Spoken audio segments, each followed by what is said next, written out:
See, this is how we started with Buck. See there, everybody. We got the Ironman, Garry Unger, on here, and I just like when I had my sister on the camera, she took off and left. He just went for a dump and chase. Buck, great to see you, my friend. How you doing?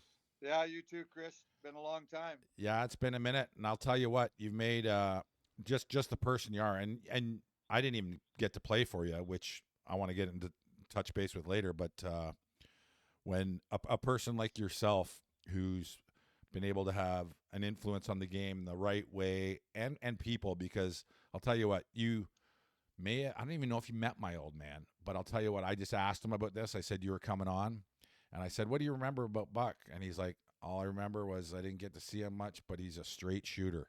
And I think the only time you may have talked to him was what telling him you like I got cut kind of thing. And I that remember. I remember meeting him. Yeah. yeah, and that's what it's all about in the game. And Yeah, it is. I wish coaches today, to one extent, could do that. I think we'd have a way better spot for the game. All of that, as you know. So Well, all the players, what the players need to know about a coach is that they trust him, and exactly and and what he's telling you is the truth. right, So they surround themselves with all these people, and then they say, "Listen, Chris, I gotta let you go, but I want to keep you. It's not my fault, but yeah, it's his fault over here." right, And they just want to know that you're being honest with them and trying to do the best for them, because we're all the same. We're all kids that are played the game and ran around the parking lot and skated on the ice and outside and inside, and we just wanted to have fun and play and go as far as we could, and we need help doing that, right. and we don't need people knocking us down to stop us from doing that. So I always was able to put myself in the same position as the player I was talking to. Well, you're a straight shooter, so you have nothing to hide, and that's the thing. And Yeah, when you do that, and just as you touched upon, where if a kid trusts someone, you can tear me a new arsehole. Like, because I know you're doing it for the good of me. Just like I may have been a kind of like yourself, where a little bit of a wild child, but will show up to play kind of thing. And some guys didn't know how to handle that. Well, Terry Slater, who was my first college coach there, who passed away, he was a I got 4 points my first weekend and four the rest of the year, and it was because of disciplinary reasons or whatever. But I knew it was for the right, and so I was there to put 150% towards him, rather than there's other guys who just want to tear you a new arse. For yeah, they're for just trying to prove something. yeah, They're using you as an example and exactly. all that stuff. Yeah, no, I never went for that. The other thing is, I always felt like I was part of the team. I mean, I even agree. though I'm making the decisions, I got to make some tough decisions sometime. And but when I'm there, I'm riding on the bus with the guys. I'm going to spend 24 hours a day with the guys. I'm having lunch with the guys. I don't want to walk through a hallway and see somebody coming, or they see me coming and they turn and go the other way. Right, exactly. You know, and I don't like it when they say, "Well, I'm not your friend." Yeah, Right. I am your friend. I'm your boss maybe at this particular time, but I am your friend, and I want to help you. Yeah, I wish we got the opportunity again, because it would have been a lot of fun, and I think we relate. I was listening to you must have done a show where you were doing something with an ex Blues guy, and then they were talking about your place you had there, and all the guys came out, and then you guys ended up losing a close buddy of yours. Yeah, Um, Bobby. That was the Bobby Gassoff deal. They right, did they did that at the Hall of Fame deal in St. Louis. I'm being right. in Tulsa now. Still, at least now I'm close enough to get a bunch of alumni events that I can do in St. Louis. So I'm close enough just to drive down. That's great. Well, I'll tell you what, we should. I just did. Where were we up in Quad Cities? Remember that team, the Mallards? Yeah, I do. So we Yeah, went and had the final reunion of it was the UHL All Stars versus the Quad City Mallards. They sold the place out. It was set nice. to see us fat old guys, but it was great, good cause, and Yeah, seeing the old faces. You know what I mean? And it's funny seeing guys that like when we talk about people that even whether it's a coach that could misinterpret who you are, and you know, someone who didn't really know me and just heard stories or whatever it was. And some of the guys even asked, like we're Oh, I didn't know you were like that. I'm like, well, I'm not, who knows what you heard, right? But Yeah, yeah. I pretty much wore my heart on my sleeve, and some guys couldn't handle that, and some guys could. Well, you got a room full of 20 guys, and everybody's different. They came up different. We, as far as the game was concerned, it was kind of the same because we're all struggling to get better and better. But everybody's Right, got a different personality, and that's what you got to do as a coach is figure out those personalities and see what you can do to make it the best for them. You're always button heads. You're always got to bench somebody. You got to sit somebody on the up in the stands, and I never forgot. Like, I mean, I went through the whole thing, and I sat in the bench, and I sat behind Gretzky in Edmonton at the end of my career, and watched the game go on, and nobody wants to like to do that, but it's all part of the development of hockey because we're in a game that's competitive, mm-hmm. and you've got to keep your competitiveness up, and you've got to keep your teammates pumped up, and you've got to do all those things to be the kind of guy that people want to hang around with. It's that simple. Right. Well, and you got to make when you have the, you like you said, we got 20 personalities in the room.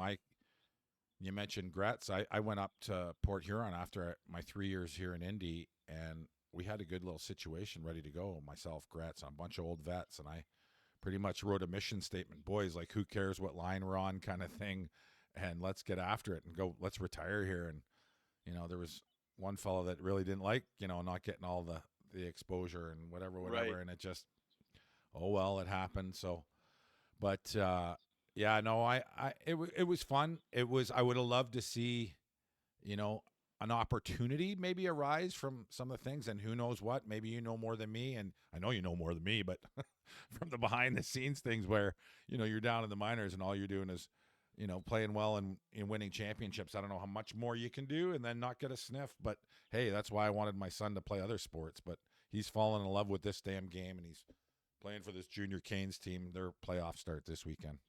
Oh, good for you. Yeah, well, this is playoff time, so everybody's in the playoffs all Yeah, over the world. yeah, for sure. Yeah, so you were Buck. Let's talk a little bit about your career before you got into coaching, right? So you were the Ironman for. There's only been I don't know what was the game total. Game total was 914 games. Holy moly! Look at that. Started in I guess it started in St. No, it started in Detroit. Was it your rookie year or no? No, my rookie year was in Toronto, and my rookie year I was all over the map. Right. That's where I ended up. That's the NHL teams had two farm clubs, Gotcha. and the Central League was where the kids went, and that was Tulsa with Toronto. Oh, it was. Yeah, Tulsa was the farm club, and Rochester was the American League team. Okay. So Don Cherry was the captain of the Rochester team, and I was playing out in Calgary. I'm from Calgary, Alberta, Right. playing junior hockey in the Alberta Junior Hockey League. And my dad came to me and said a guy named Bob Davidson is asking if you want to go out and try out for the Marlboros.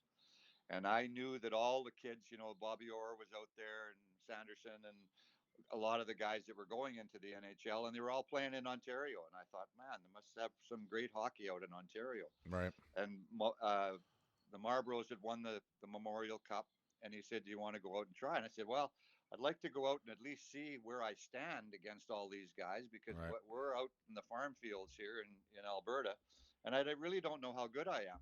I may not even be able to skate with these guys." So anyhow, I went out there, and it was funny because I talked to Jerry Meehan yesterday. He was at the camp. He's doing some stuff for the NHL alumni. He's a lawyer now, and he's trying to help the guys with their insurance stuff. And anyhow, I ended up in Toronto, and or ended up in with the Marlboros, and every day they would come in and say, you know, "You're okay, but would you like to go to London?" And I said, "No, listen, I came out here to make the best team in Canada." So the final day, the fourth day, Jim Gregory and all the boys were in there, and there was a little fat guy sitting over in the corner, and it was Turk Broda. He was the coach of London. So Jim Gregory London says to not me, being in the O then, or they were it just got in. Well, just they'd got been in. in a year, so it was Okay, the London Nationals. They I hadn't got you. changed the name to the Knights yet. So it was the London Nationals. I didn't know anything about it. And they said, okay, so what do you want to do? Do you want to go to London or you want to go home? And I said, well, I guess I'm going to London.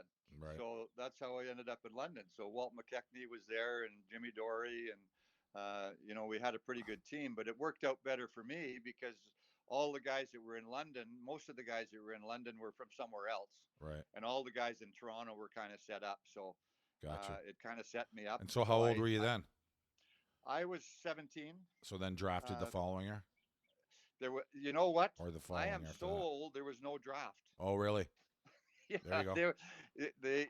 if you lived in a certain area in Canada, you belonged to a certain team. That's why all the Montreal Canadiens were from Quebec, Oh, because they own Quebec.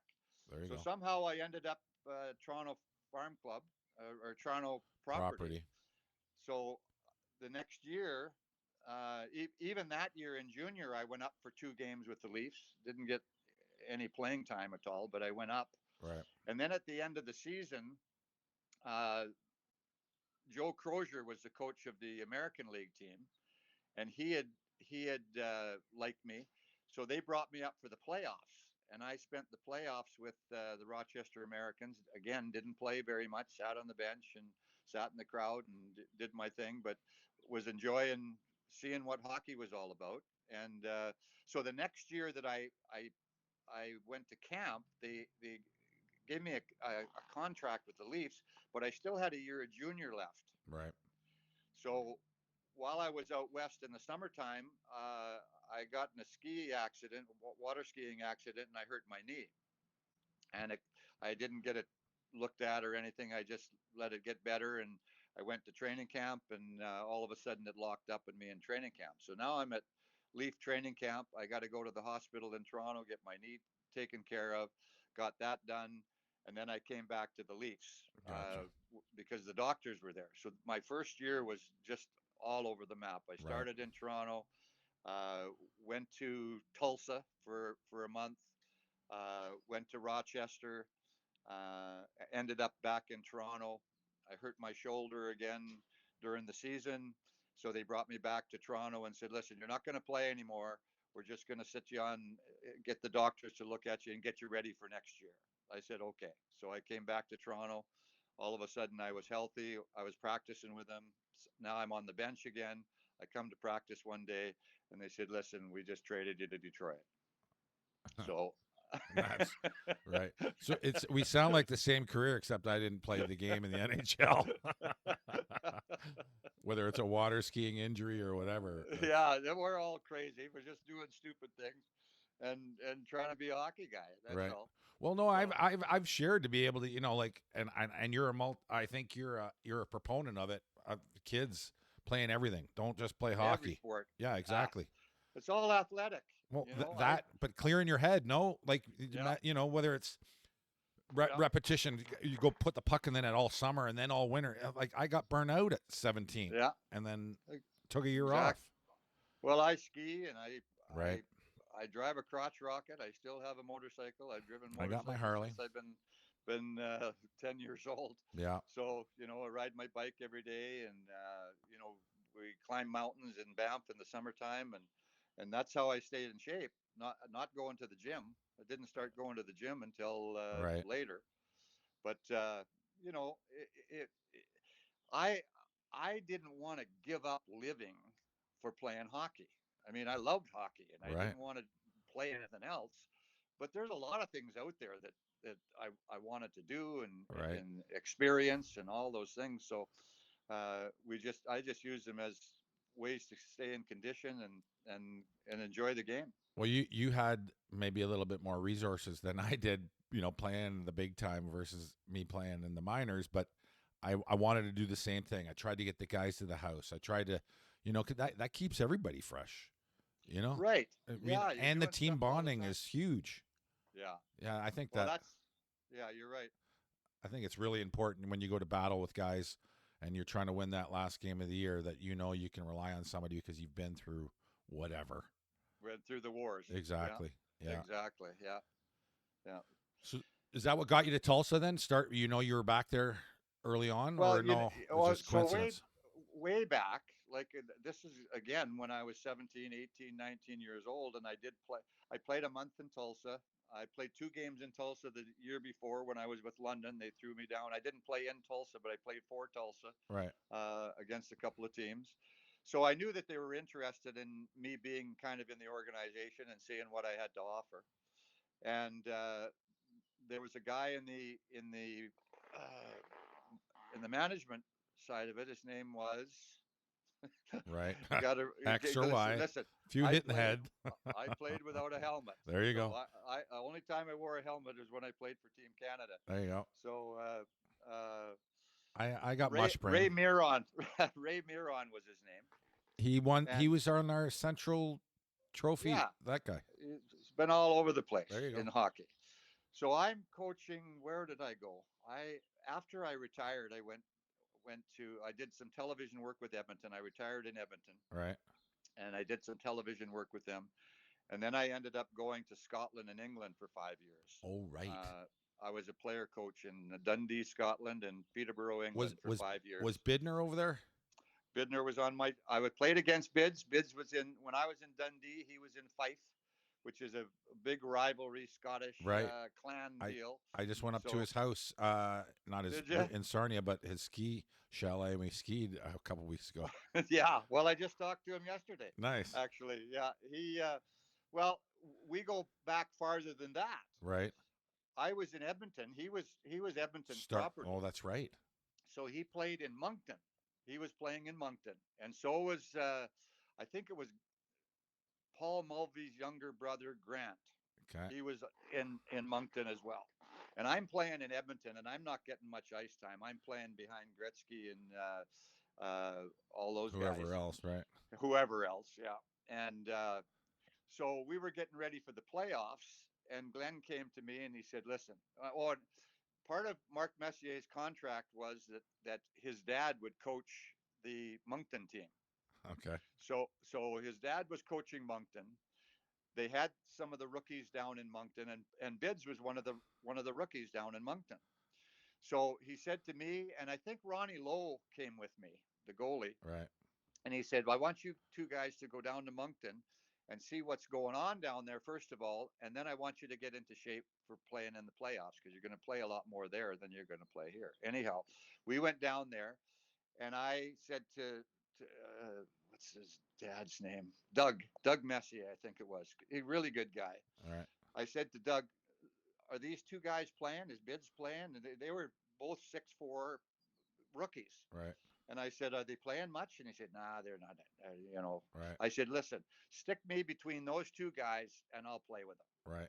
So we played together on a line. I think I was only down there. I could only have stayed up for 2 weeks because of the NHL Right. agreements and all that stuff. And we tore it up. We had a Nice. great time. Bids was, flying around, and then I went back to Edmonton and I lost track of him. And now I end up in Scotland and he's playing against me there. And then I got they couldn't get me housing in Scotland for my family to come, so I ended up going to Peterborough, England, and Bids came with me. So Nice. now we were played on a line. So we played together for about 4 years in Peterborough and had a great time. He came in right after. So this is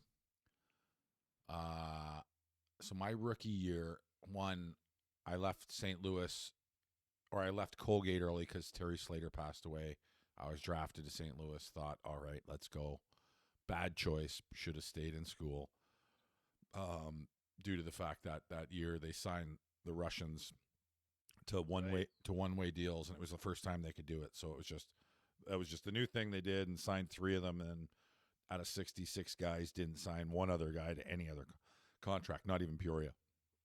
Wow. So then bumped down, and she probably should have stayed. First mistake leaving school, second mistake not staying in the St. Louis organization. Go down to Brof. I get traded in between a period with him, kind of thing. Dave Gagnon, my old goalie from Colgate, was there, and Brof and I didn't really see eye to eye. And then, and who did with him? Yeah, well, exactly. Gags was kind of like me, and I thought, well, maybe if Gags can get along with him, I can get along with him. But that didn't work. Yeah. So then got traded to Roanoke, and back then, as a rookie, a point a game, I thought I was going to get an opportunity, and then got traded right the day before Christmas, and they kind of sent to Louisville with Warren Young. Remember him? And Sure. and it was kind. I just got there, and they were kind of like, anybody going home, take this piece of paper. And I'm like, I didn't know anybody, so I'm like, I'm going home. So then came back Christmas night, and it was the wrong paper. Couldn't get back across the border. So everybody thought, well, what is he? Selling drug. What's he doing? And then so that's where I Yeah. was. That second year, I was stuck. Didn't know where to go. What found you through Murph? My dad's buddy was Murph's dad. Your defenseman there, Murphy. Yeah. Right. And then went there, and that didn't work. And then went to the Sunshine League, and then I'm like, I better leave this Sunshine League before spring break starts, or I'm never leaving. And then sort of bumped around, but yeah, then went to England the next year and was in Durham, and Rocky Saginac was my coach, and he was kind of player coaching the thing, kind of like you were. Yeah. And then I went in, and I'm like, yeah, they're not giving me my bonuses, buddy, and I don't think what's going on. I think I'm done, or well, I don't know. And then he goes, let me go talk to him. He walks out and he goes, they just gassed me too. I'm like, all right, I guess we're all out of here. So that was my Yeah. It's brief stint. crazy. But yeah, no, I think if there were coaches from and even management, whether it's GM, because it's a trickle down effect. I was just sharing with someone the other day about I have no problem with people making money, especially organizations, but if that's all it's about, your priorities are incorrect. Yeah. Because Yeah. from coaching, from getting kids in, how you're coaching them, starting at whatever age, it's I'm now, so now that's I think I might get back into it next year. I'm gonna try, so we might have to have a chat off air about that, Bucky. Well, the thing about the game itself is it's about breaks, and Mm-hmm. it's about ending up places where you do get along with the coach, or the coach has a little bit of affection for you, or Right. wants to see you do well. And there's a fine line for me, and I've coached at all different levels. I've played at all different levels. There's a fine line. I mean, I've seen you play, and I've seen Dougie Lawrence play. You guys, to me, are kind of in the same bracket, Right. where I'm looking at these guys in the Central Hockey League when I'm coaching down there. I was never one to say, well, I'm coaching in the hockey league, or I'm coaching in this particular hockey league, and these guys must be all a bunch of bums. Right. They can't make it. They're not that good. And I'm watching you guys play, and I'm thinking, why didn't these guys make it? Because their skill level, and there's something there that's just as good as me when I played. Right. But I I got a appreciate break that. here, and I got a break there, and something happened, and I got on a good line, and all Right. of a sudden I got on a roll. And why does some guys get 15 chances, and why do some guys only get one? And That's the almighty question, isn't it? it is. So so I was just kind of in that fortunate situation when I got traded to Detroit. I wasn't playing at all in Toronto. I had played one game. I think they got me down. I played and they had me down for enough games so that I wasn't eligible for the rookie of the year before. Right. But when I got traded from Toronto to Detroit at the trading deadline in March, Detroit was mathematically out of the playoffs. So So you, there was no downside of throwing me in the lineup and losing a game, right. because they were just finishing off the season. They had 15 games left to go in the season. I was now rested. I didn't even play a whole season because I was hurt in my leg and sat in the bench, and I was in Toronto and you know Rochester, and I played 5 games in London, and I was all over the map. And now and now I'm ready to go. So I go into Detroit, or I meet the team in New York. Never never met the team before. Gordie Howe was my idol growing up as a kid, and I'm rooming with Alex Delvecchio. Huh. I go to the dressing room, and the lines are up on the board, and I'm playing center between Frank Mahovlich and Gordie Howe, Right. and I'm 20 years old. I mean, you throw anybody in that situation, and then it comes to the point where now you got to produce. Right. So some guys are nervous and some guys are, and it's difficult to get going and they take 2 weeks in training camp. And then, so you have that. But I was fortunate enough to just stand at center ice at Madison Square Gardens, look down and see my skates and see the net and see the building. And even though there was 20,000 people in the building, say, All the same this is size. just a hockey game. Right. They're throwing a puck down there, and I know how to play, so I'm going to do my best to do what I do. And I ended up finishing that 15 game uh, stretch, and I got 5 goals and 15 assists, and all of a sudden I was in the Thank you very NHL. much. Right. Yeah. That was my break. Had that not have happened, I may have been flopping around and doing whatever Right. guys do to try and get there. So there's the talent level of the guys that I've seen in the Central Hockey League and the American Hockey League and the ECHL and all the different leagues that go on. There's not much difference in those guys. Yeah, I'd agree with you there, Buck. And that's one of the things that, when people have asked me about playing in the minors and doing those things, and Duger and myself, we both put a long stretch in. I was 13 years plus with, you know, the pride I took with that was winning 4 times. When you can win your Right. last game of the year, that's when you can say, okay, thank you very much. But Yeah. even with that, and you know, now being a dad, and all you want with your kids are do well, work hard, you'll get rewarded. And with hockey, it was not only that kind of that old boys club, but we also had, the one-way contracts, which, in the NFL, there was 5%, the quarterbacks, the Peyton Mannings, the Brett Favres, at back in your time. And then start of my career, 60% of the guys in the show were locked up. So it was a tough nut to crack. And, and I said, when even the guys in the minors, it was way different than baseball. Like you could, there's a double-A baseball player versus a major leaguer. It wasn't that huge of a gap with the NHLers and the minors because of that. There were some talented players, and they were, whether it was a shot or not. I just kind of put my head down. Was it? I wish I would have got a sniff. No, yes, of course. That would have been awesome. Right. Because Yeah. as you start playing with better players, the game becomes easier if you can handle it. Right. Some guys can't, but it's kind of like where my son is now. He's kind of a late bloomer like me. Wasn't a blue chipper, working real hard, way more coachable than I was, but which is good. And now he's trying to make a name for himself, and it's a great Well, the thing I tell the guys, the kids, and I'm coaching U12 now, so I've gone right. all the way back down the Yeah, other end. I've got my grandson. awesome. I'm in I love it. Tulsa, Oklahoma, coaching him. But uh, the game doesn't change. Yeah, The only thing that changes in the game, and this is why you have to learn the game, learn how to play when you don't have the puck, learn how to 100%. learn how to move the puck before you have to. You don't have to run into a wall, and you got to not think that you got to do a sports center play every time you touch the puck. You got to A sports center play Ain't might that be the throwing truth? the puck in the crowds or icing Right. it at that particular time. So, but the only thing that does change is the time that you have to make your play. Right. So if I'm playing U12, I got 5 seconds to make that play. Right. Now I go to U14 and it goes to 4, and then it goes to 3, and then it Right. goes to 2, and all of a sudden I'm playing in the NHL, and I'm going to make the same play that I made when I was 12 years old, but I got to make it 5 seconds earlier. Right. And if I can do that, and I can find the quiet zones, I can find the spaces, I can get open, and I need to be a checker.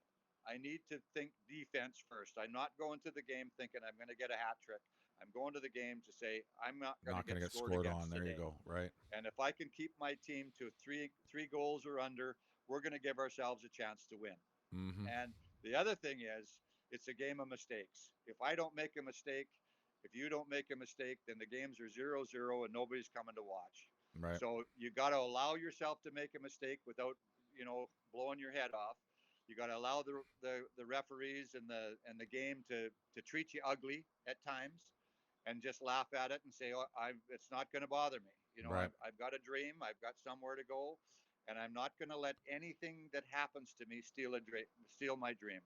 Not a bad coach, not a bad team, not anything that happens. And if I can do that, then at least I give myself a chance. And Right. when I sit back later, I'm going to say, okay, I did my best. I wasn't quite good enough, and I can live with that. Right. But I didn't cheat. Yeah. So, it's just it's an attitude that you have to have to be in athletics because it's so competitive, and it is a war. It's a war between you and the other team, and there's so many battles in the war in the game, and the team that wins the most battles are going to win the war, and Well, that's how you play it. we'll have to say sorry to the fans, Buck, because your Buck's camera's on a chipmunk's back and it's doing laps around his belly. But to piggyback what you just said, and I've shared with my boy because, thank goodness, I've tried to keep him out of the politics, and as you know, the game today has not only it's changed. I like there's some good and bad with that. We can touch base on that later, but just with the fact that what you can do with the politics behind it and not do. And I've shared, we've both been in the game a very long time, and I've talked to, GMs for the last couple of years talking about my boy, and I've shared with them, I'm like, I can't imagine what a parent who's never done this before is feeling, because I'm overwhelmed. And they're Really like, tough. Mac, it's nuts now. And I'm like, Yeah. whether it's the money grab or whatever. And then, so the caveat to that with my son on the ice, try and, just keep his head on straight, work real hard, and do all those things. I've just shared, hey, listen, mountains and molehills, right? Don't turn a molehill into a mountain. There's going to be good and bad. Learn from it, and then be able to communicate, but communicate in a good way with your teammates, because it's kind of like one of those things where, you're not beating your buddy down, your left winger. Hey, you got to fucking go here. You got to do this. You got to do that. But hey, this is, and once you start talking sort of that way to guys, even to yourself, it's kind of like muscle memory in your own brain that you go, you're reiterating the good things that you need to continue to do. Yeah. And so I love the game, as you do too. I just want good things to happen with it. I think there's some really good things, and I think there's some really maybe not so good things. We'll call it that. But Well, you know what the toughest part is when you're watching your grandson or your son play hockey, and you're two plays ahead of the guy at this particular point. right, right, And you're saying, why didn't he do that? I mean, right. it's so easy to sit back and watch when you're not on the ice and you don't have a guy running at you, and they don't realize that when if you stay on the ice too long, all of a sudden you got no oxygen to your brain, and you're making plays that you would never make in a million years. So you got to get all these things twisted together so that you can, be the best player, and then you still make mistakes. That's the So yeah. You're right. it's That's a the game, big. it's a That's the game, and it's That's the biggest thing I've shared since day one is short shifts. So thank goodness he's done that. yeah, But exactly. then when But you go when you're younger, and so when I was in St. Louis camp, and you're saying you're beside Gordy and whatever, Hully was my winger. Hully in training camp may not have been, he may yeah, not have seen one you don't side of want the to red line. don't follow that guy. Right. But had a blast. And then, but I was saying, in physically, my shape in St. Louis probably would have been the best, but mentally, no. Like it was, I was like squeezing the stick a little tight or whatever. I'm like little nerves, and I just wish. And I've shared with the kids I've coached. I've shared with my boy. I'm like, if you can get this right early, it'll become that much easier, because that's where you can turn into the unreal player when your mind, like when we were playing, I don't know, at 26, 27, 28, 29, 30, the game felt easy. Yeah, So, because you know the game. yeah, exactly. Yeah, yeah, exactly. Well, like I say, I we both love the game, and the game has been good to both of us. Yeah, You don't have to play in the NHL right. to enjoy hockey the way it is. It's nice if you can, and if you get that break, and if it works out, and all those different things fall into place. But like I say, I've watched many guys play at a CHL level. You be one of you're included in that group where Right. I'm saying, if they had a chance and you throw them in the lineup, they could compete at that level. And then who knows what happens, like you were saying. Yeah, you just get that roll going. Well, since we just did the charity game last week, maybe I should start working out again. I'll pull a Gordie Howe comeback, Buck. Well, now I work out to stay alive. Yeah, no, I that's don't work good. out to make the team. I'm starting to walk. I'm doing better. I need to do a little bit more myself. But when you talk about having the same messages, guys, and you and I believe uh, Jeff Jackson, who's coaching ND Notre Dame, he recruited me my junior. He was like I was going to go to Lake State with him when Anzalone was there and whatnot. And it was funny when you talk about portraying the same message to kids and whatever. So when I was coaching a couple years ago, I brought my high school team up. We were in the state championship team, and I asked Jax to talk to the kids. We go up to the room. He talks to them. Yada yada yada. Uh, as he finishes up, it was the same message that I've been portraying to the. And I look at the kids. I'm like, believe me now. And I didn't tell them what to say or nothing. It was just the exact same. And they're like, holy cow. Yeah. Okay. Let's go. And I'm like, all right, well, trust. Yeah, you could bring 10 guys into there, 10 guys from different eras and different times, and they'd all tell them the same thing. Exactly. It would be exactly the same thing. And it's like my grandson. Do you think my grandson listens to me? Yeah. I got to go to one of the other coaches and Yeah. I got to say, listen, tell Jackson Right. quit going through the middle and stick handling. Right. Your dad tells you, and Yeah. you're saying, well, what do you Right. know? Exactly. But but but there's a point they come to Right. where they say, yeah, You were right. you were right, and you do know the game, and you can help me, so I'm going to listen to you. And there's all different points where that happens, but when they do, and they understand that, and they understand that it's a team sport, and that you've got to use all the guys around you, and you've got to learn how to play without the puck, and all those different things, and all those little tricks that you learn, then, like you say, the game becomes easy. Without the puck and moving the puck are the two biggest things I see.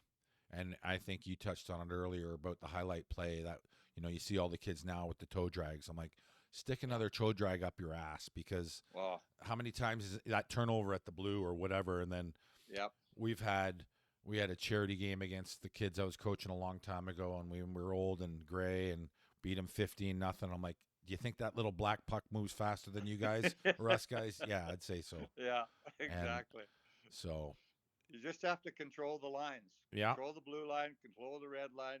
You yeah, run into a wall, you get it deep, and you there you be the go. first guy in there to bang around and see what happens. Playing the urine, not ours. Yeah, exactly. Yeah. How long were you in Banff, Buck? Actually, Because you and I talked a couple years ago. It was around COVID, yeah, right? I moved back. My parents still lived in Calgary. My dad was getting older. Right. I thought it was a great opportunity to move back to Canada for a little bit, And and gorgeous yeah, I mean, I grew up in for that what you area, want to so do, right? Yeah. I love the mountains. Glenn Sather lives there in the summertime. He has a place, and while we played during the NHL times during the 70s, I had a ranch in St. Louis. When I played in St. Louis, I had a 200-acre ranch, and I raised quarter horses. So I would take them back to Banff for the summertime, and we would go on the pack trips up in the mountains. So that's where I spent my Huh. summers before. And when I went back there, a guy named Bill Doherty, who was from Montreal and coached at Concordia, was part of the Ranger organization, and decided not to go to the minors. He would go a different direction in coaching. He put this academy together, and I ended up becoming friends with him. Right. And I had an opportunity to go back to Canada. My home is in Arizona, in Phoenix. Gotcha. My daughter, I have two daughters in Phoenix and two daughters or one daughter in Tulsa that stayed here when I coached here. Right. So my grandkids were around there. I have seven grandkids right now. Three of them are boys, two of them are playing. Gotcha. And so uh, it was just an opportunity to go back to Canada, spend some time with my parents as they got older, and and coach in this academy league that was in Banff. What So was I the was hockey there like? actually for.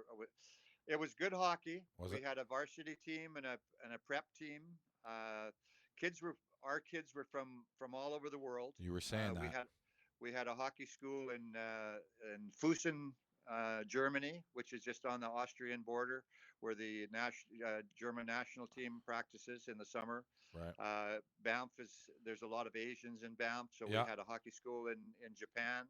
Mm-hmm. So we had kids from all over the world. We had two kids from Israel that learned to play roller hockey, came over to Canada. That's great. The one kid was the first kid that was exempt from the Israeli army because they all have to go in the army for 2 years. He was exempt from the army because of hockey. Huh. So he's now a lawyer in New York. But anyhow, I love the outdoors. I love the mountains. I love the Right. horses and all that stuff. So that's one of the reasons I went back. And then I became really good friends with Bill Doherty, who's now coaching in Italy. And I came down to Tulsa to coach my grandson Right on. during the pandemic. So Yeah, I reached 12 years, I guess, there. is the answer. Right. There seems to be a lot more of those because I know a guy called us a couple years back, and they were out in Colorado somewhere. Same sort of concept. Yeah, they're all School, over the place. right? School, Hockey hockey. academy, Yeah, right? yeah, it's great. You go to school in the daytime, in the morning, in the afternoon you play hockey, and then on the weekends you travel and play. We traveled all over Western Canada, Well, from Winnipeg to Vancouver. the great thing about that is they had you. So hopefully these places or the other places have uh, someone like you. Right, because Where I was the bus driver. there you did it all. There you go. That's great. Yeah, Yeah, when you look at what moving forward and how to make it, I think I I want to help make a difference. I want to help do the right things. Guys in your situation that are like you, that's what it's all about. We need more of Bucks. I'll tell you that for sure. yeah. Well, I appreciate that, Chris, and Yeah, it's been great to me. The game has been great to me. I've traveled all over the world. One of the things I love to do, and I think guys do, is travel. right, I've played hockey in I think 25 different countries, and being able right. to travel, and it's amazing. If I hadn't played hockey, I'd probably still be working at the car wash. So right. So speaking of those 25 years, Buck, I need and we're not going to throw anybody under the bus because that's not what we do. But if you got a funny story, or that you're and let's start with, well, I'll let you ponder that funny story, but unless you got one fired out, who back then the toughest guy? Is it Gordy or is it someone else? Well, I was. I've been.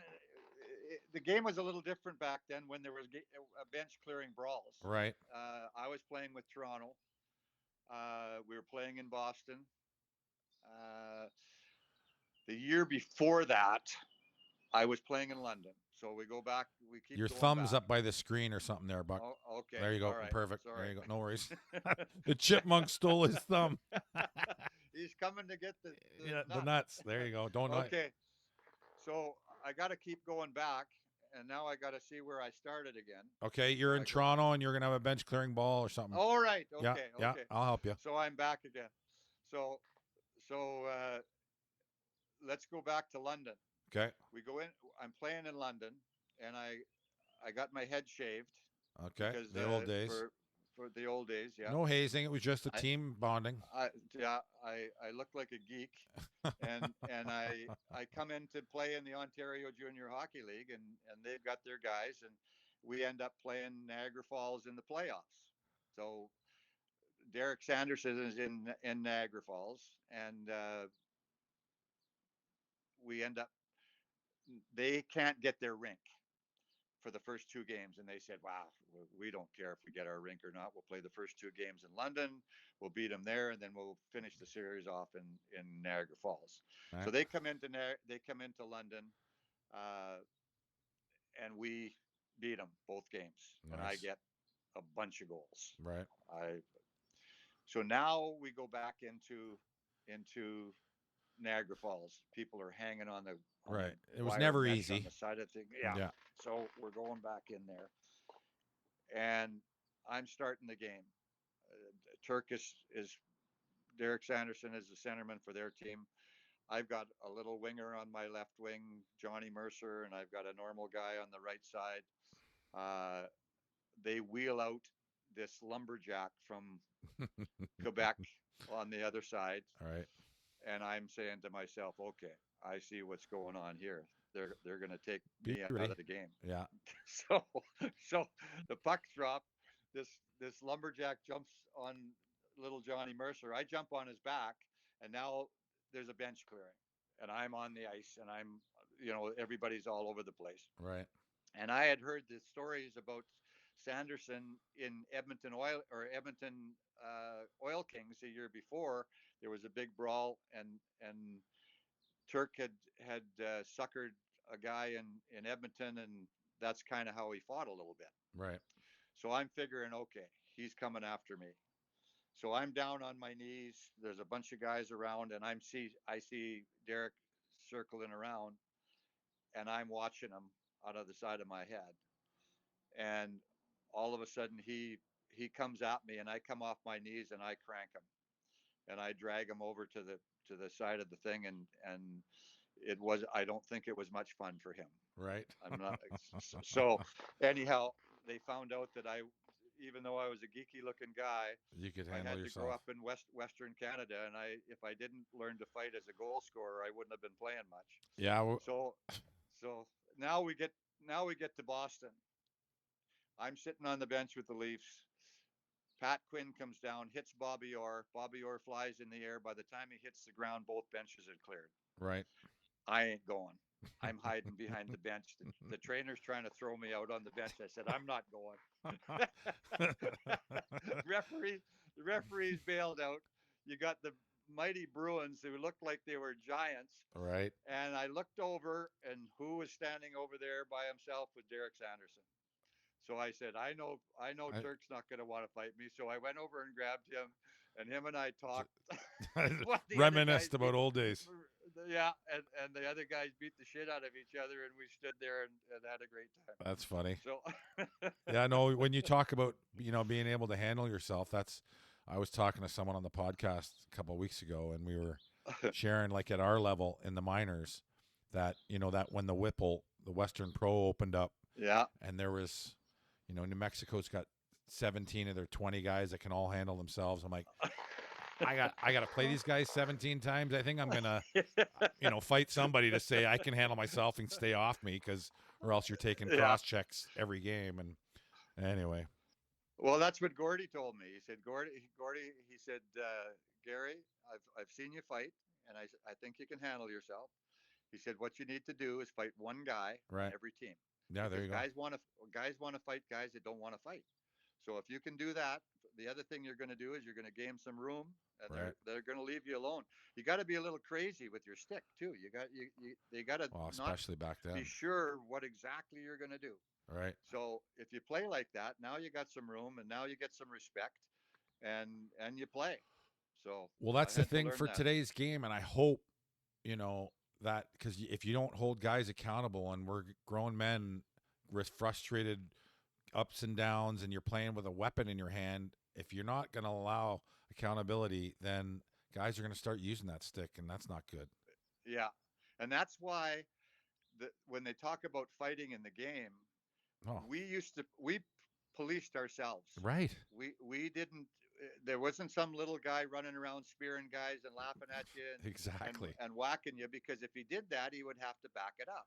So it was a pretty, even though it was dirty at certain times, it was actually pretty clean, because you didn't do anything that you wanted to get in trouble for, because the Right. players would somebody would grab you. Right, for So sure. you had to live up to how you were playing on the ice. Yeah, I agree. And I think where we're going, I think there's good. I think I like the speed of the game. Um, there's a lot of skill. We'll say that. Oh, But it's very skilled. Yeah. right, The only thing I don't like is we did learn to how to use our sticks properly. and 100%. and you can't put a stick on a guy anymore. You can't, I can't catch you, and you've got a breakaway, and at the last moment I'm going to poke the back of your hand or Right, your elbow when you go to make a shot. exactly. I'm not going to hurt you. I'm not going to put you in the hospital. It's not a two-hander, Right, but it's a little move that all of a sudden your shot is an inch over and you're not going to score. right. So, or a defenseman, the best player in the league, Sidney Crosby's coming out of the corner with the puck, and you're a defenseman, and you can't use your stick to stop this guy. You got to get your body in front of him, or you're going to get a penalty.